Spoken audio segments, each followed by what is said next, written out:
അമേരിക്കയിലെ മിനസോട്ടയിലെ സ്കൂളിൽ വെടിവെപ്പ് നടത്തിയ അക്രമിയെ തിരിച്ചറിഞ്ഞ police.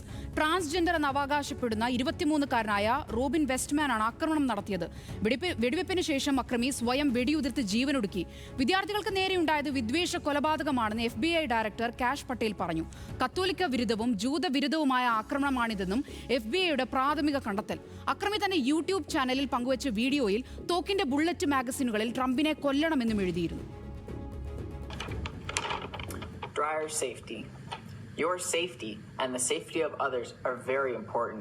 We have provided many important safety messages in this manual and on your appliance. Always read and obey all safety messages.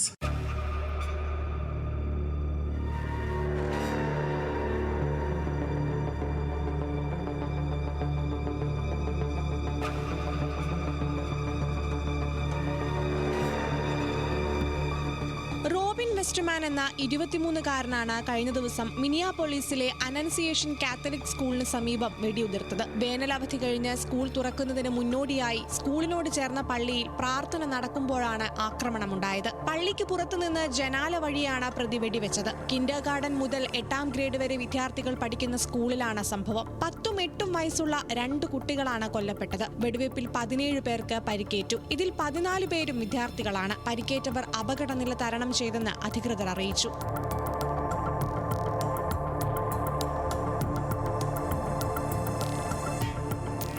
അക്രമിയായ Robin Westman സ്വയം വെടിയുതിർത്ത് ജീവനൊടുക്കി. സ്കൂളിലെ parking സ്ഥലത്താണ് റോബിനെ മരിച്ച നിലയിൽ കണ്ടെത്തിയത്. പ്രതിയുടെ അവസാന കുറിപ്പും പുറത്തു വന്നിട്ടുണ്ട്. റോബിൻ W എന്ന പേരിൽ ഇയാൾക്കൊരു യൂട്യൂബ് ചാനൽ ഉണ്ടായിരുന്നു. ഈ ചാനൽ വഴിയാണ് കുടുംബത്തിനും സുഹൃത്തുക്കൾക്കുമായി 4 പേജുള്ള കയ്യെഴുത്ത് കത്ത് പോസ്റ്റ് ചെയ്തത്. കൂട്ടക്കൊലയ്ക്ക് ക്ഷമ ചോദിക്കുകയും കുടുംബാംഗങ്ങളോട് പേര് മാറ്റി ജീവിതത്തിൽ മുന്നോട്ടു പോകാൻ ആവശ്യപ്പെടുകയും ചെയ്യുന്ന കത്തിൽ ജീവിതത്തെ വെറുക്കാൻ പ്രേരിപ്പിച്ചതിന് ലോകത്തെ കുറ്റപ്പെടുത്തുന്നു. Family and shit.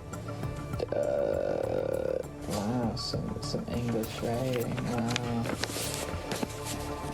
Hope you can read that. അക്രമി അമേരിക്കൻ പ്രസിഡന്റ് ഡൊണാൾഡ് ട്രംപിനെ കൊല്ലണം, ഇസ്രയേലിനെ കത്തിക്കണം തുടങ്ങിയ വാചകങ്ങൾ തോക്കിലെ മാഗസീനിൽ എഴുതിയിരുന്നു. തന്റെ യൂട്യൂബ് ചാനലിലെ വീഡിയോയിലൂടെയാണ് തോക്കിന്റെ വിശദാംശങ്ങൾ അക്രമി വ്യക്തമാക്കിയിരുന്നത്. വീഡിയോ പിന്നീട് അധികൃതർ നീക്കം ചെയ്തു. Vivimos en el sociedad. Well, you're here. Oh, another one.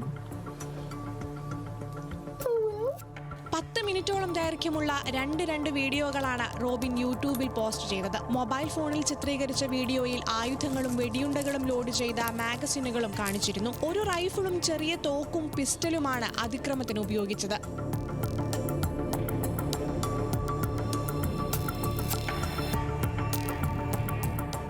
അതേസമയം വലിയ ഞെട്ടലാണ് അമേരിക്കയിൽ ഈ സംഭവം ഉണ്ടാക്കിയത്. ട്രാൻസ്ജെൻഡർ ആണെന്നാണ് അക്രമി അവകാശപ്പെട്ടിരുന്നതെന്ന് അധികൃതർ പറഞ്ഞു. റോബിൻ നിയമപരമായാണ് ആയുധങ്ങൾ വാങ്ങിയതെന്നും മുൻപ് കുറ്റകൃത്യങ്ങളിൽ ഏർപ്പെട്ടയാളല്ലെന്നും അധികൃതർ വ്യക്തമാക്കി. സംഭവത്തിൽ FBIയും അന്വേഷണം ആരംഭിച്ചു. International desk, news Malayalam.